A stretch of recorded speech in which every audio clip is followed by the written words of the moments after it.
Hello അസ്സലാമു അലൈക്കും. ഇന്ന് ഞാൻ ക്രിസ്മസ് സ്പെഷ്യലായിട്ട് നല്ല ഒരു സ്റ്റാർട്ടറിൻ്റെ റെസിപ്പിയാണ് ചെയ്യുന്നത്.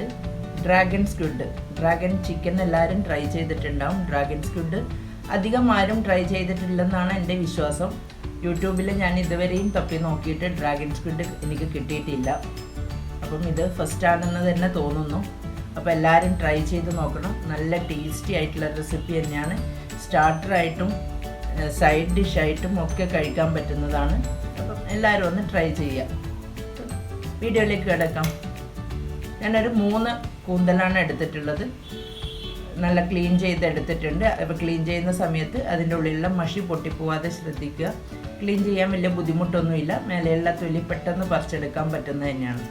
ഇനി ഇതിനെ ഞാൻ 1/2 ഇഞ്ച് വലിപ്പത്തിലുള്ള റൗണ്ട് കട്ടാക്കിയിട്ട് തന്നെയാണ് എടുക്കുന്നത്. സൈഡിലുള്ള ആ ഒരു പീസ് കട്ട് ചെയ്തിടാം. ബാക്കിയുള്ളത് റൗണ്ടാക്കിയിട്ട് കട്ട് ചെയ്തെടുത്താൽ മതി. അപ്പോൾ ഞാനിത് മുഴുവനും റൗണ്ടാക്കി കട്ട് ചെയ്തെടുത്തിട്ടുണ്ട്. ഇനി നമുക്ക് ഇതിനെ കോട്ട് ചെയ്യാനുള്ളൊരു ബാറ്റർ റെഡിയാക്കാം. ബാറ്ററിന് വേണ്ടിയിട്ട് ഞാനൊരു ബൗൾ എടുത്തിട്ട് അതിൽ ഒരു 2 ടേബിൾ സ്പൂൺ മൈദയും 2 ടേബിൾ സ്പൂൺ കോൺഫ്ലവറും കുറച്ച് പെപ്പർ, ഒരു ടീസ്പൂൺ സോയാ സോസ്, ആവശ്യത്തിനുള്ള ഉപ്പ്, ഇത്രയും ചേർത്ത് ഒരു മുട്ടയും കൂടെ അതിൽ അടിച്ചൊരു മുട്ട ഒരു ബൗളിൽ നല്ലോണം ഒന്ന് ബീറ്റ് ചെയ്തതിന് ശേഷം ഇതിൽ ചേർത്ത് മിക്സ് ചെയ്യാം. അപ്പം ഇത് കുറച്ച് തിക്കായിട്ടാണ് ഉള്ളത്. ഇതിലൊരു 2 ടേബിൾ സ്പൂൺ വെള്ളം കൂടെ ചേർത്ത് അധികം ലൂസായി പോവാതെ നല്ലൊരു തിക്ക് ബാറ്റർ ആക്കിയതിന് ശേഷം നമുക്ക് കട്ട് ചെയ്ത് വെച്ചിരിക്കുന്ന കൂന്തൽ ഇതിലിട്ടിട്ടൊന്ന് മിക്സ് ചെയ്തെടുക്കാം. അപ്പോൾ ഇത് നല്ലവണ്ണം ആ ബാറ്ററിലിട്ടിട്ട് നല്ലവണ്ണം യോജിപ്പിക്കുക. ഇനി ഒരു 1/2-3/4 മണിക്കൂറെങ്കിലും നമുക്കിതൊന്ന് കവർ ചെയ്ത് ഫ്രിഡ്ജിൽ വെച്ചതിന് ശേഷം ഫ്രൈ ചെയ്യാം. അപ്പോൾ ഞാനിത് വെച്ചിട്ട് ഒരു 1/2 മണിക്കൂർ കഴിഞ്ഞു. ഇനി ഇതൊന്ന് ഫ്രൈ ചെയ്തെടുക്കണം. ഫ്രൈ ചെയ്യാൻ വേണ്ടിയിട്ട് ഓയിൽ ഇവിടെ ചൂടായിട്ടുണ്ട്. ഇനി ഇതിലേക്ക് നമ്മുടെ ബാറ്ററിൽ നിന്നും ഓരോ കൂന്തലിൻ്റെ പീസുകൾ എടുത്തിട്ട് സെപ്പറേറ്റ് ആയിട്ട് തന്നെ ഓരോന്ന് ഇട്ട് കൊടുക്കാം. അധികം ഒട്ടിപ്പിടിച്ച് പോകരുത്. അതേപോലെ തന്നെ ഓയിൽ ഒഴിക്കുമ്പോൾ നല്ല ഡീപ്പ് ഫ്രൈ ആക്കാനുള്ള ഓയിൽ ഉണ്ടാവണം. എങ്കിലേ നമുക്ക് കോട്ടിങ് നല്ല കവറിങ് ആയിട്ട് കിട്ടുള്ളൂ.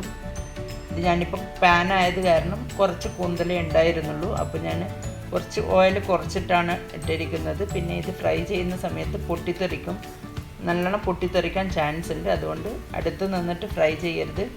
തിരിച്ചിടുന്ന സമയത്തൊക്കെ ഫ്ലെയിം ഒന്ന് കുറച്ച് വെച്ചിട്ട് തിരിച്ചിട്ട് കൊടുക്കുക. അല്ലെങ്കിൽ നല്ലവണ്ണം പൊട്ടലും ചീറ്റലും ഒക്കെ ഉണ്ടാവും. അത് ശ്രദ്ധിച്ചിട്ട് വേണം പൊരിച്ചെടുക്കാൻ. ഇത് 2 ഭാഗവും ഫ്രൈ ആകുന്നത് വരെ നമുക്ക് നല്ലവണ്ണം, കൂന്തലിന് അധികം കുക്കിംഗ് ടൈമൊന്നും വേണ്ടയില്ല. അതുകൊണ്ട് തന്നെ ഈ ഒരു ഫ്രൈ ചെയ്യുന്ന സമയത്ത് അത് കുക്കായിക്കോളും. നല്ലവണ്ണം ക്രിസ്പി ആയിട്ട് ഫ്രൈ ആയി കഴിയുമ്പോൾ നമുക്കിത് കോരിയെടുക്കാം. ഇതിപ്പം 2 വശവും നല്ലവണ്ണം മൊരിഞ്ഞ് വന്നിട്ടുണ്ട്. ഇനി ഇത് കോരി പ്ലേറ്റിൽ മാറ്റി ബാക്കിയുള്ളതും കൂടെ ഫ്രൈ ചെയ്തെടുക്കാം.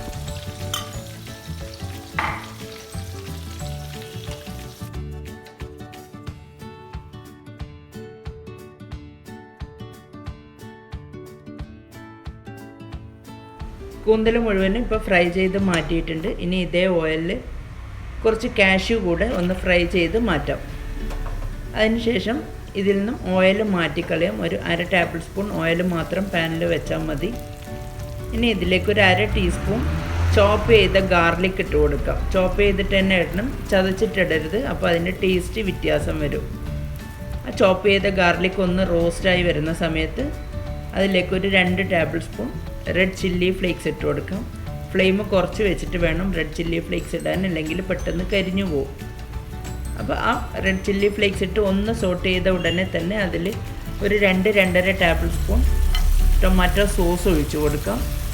അതൊന്ന് നല്ലവണ്ണം മിക്സ് ചെയ്തതിന് ശേഷം അതിലൊരു 1/4 ടീസ്പൂൺ സോയാ സോസ് കൂടെ ഒഴിച്ച് നല്ലവണ്ണം മിക്സ് ചെയ്യാം. ഇനി ഇതിലേക്ക് നമ്മൾ ഫ്രൈ ചെയ്ത് വെച്ചിരിക്കുന്ന കൂന്തലിട്ടിട്ട് നല്ലവണ്ണം മിക്സ് ചെയ്തെടുക്കണം.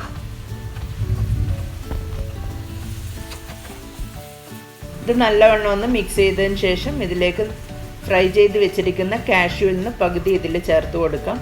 അതും കൂടെ യോജിപ്പിച്ചതിന് ശേഷം ഇതൊരു പ്ലേറ്റിലേക്ക് മാറ്റാം. അപ്പോൾ നമ്മുടെ നല്ല ടേസ്റ്റി ആയിട്ടുള്ള ഡ്രാഗൺ സ്ക്വിഡ് ഇവിടെ റെഡി ആയിട്ടുണ്ട്. എല്ലാവരും ട്രൈ ചെയ്ത് നോക്കണം. നല്ല ടേസ്റ്റി ആയിട്ടുള്ള റെസിപ്പി തന്നെയാണ്. ഇനി ഇത് പ്ലേറ്റിലേക്ക് മാറ്റിയതിന് ശേഷം ബാക്കിയുള്ള കാഷ്യൂവും അതിൻ്റെ മേലെ കുറച്ച് സ്പ്രിംഗ് ഒണിയനും ഇട്ട് കൊടുക്കാം. ഞാൻ സ്പ്രിംഗ് ഒണിയൻ ഇല്ലാത്തത് കാരണം കുറച്ച് മല്ലിയിലയാണ് ഇട്ടുള്ളത്. സ്പ്രിംഗ് ഒണിയൻ ഇടുന്നതായിരിക്കും കുറച്ചുകൂടെ ഭംഗി കാണാൻ. അപ്പോൾ എല്ലാവർക്കും ഇഷ്ടമായല്ലോ ഈ വീഡിയോ. ഇഷ്ടമായാൽ ലൈക്ക് ചെയ്യാനും ഷെയർ ചെയ്യാനും കമൻറ്റ് ചെയ്യാനൊന്നും മറക്കരുത്. എൻ്റെ ചാനൽ സബ്സ്ക്രൈബ് ചെയ്യാത്തവർ സബ്സ്ക്രൈബ് ചെയ്യാനും മറക്കരുത്. ഇനി അടുത്ത വീഡിയോയിൽ കാണാം. Thank you.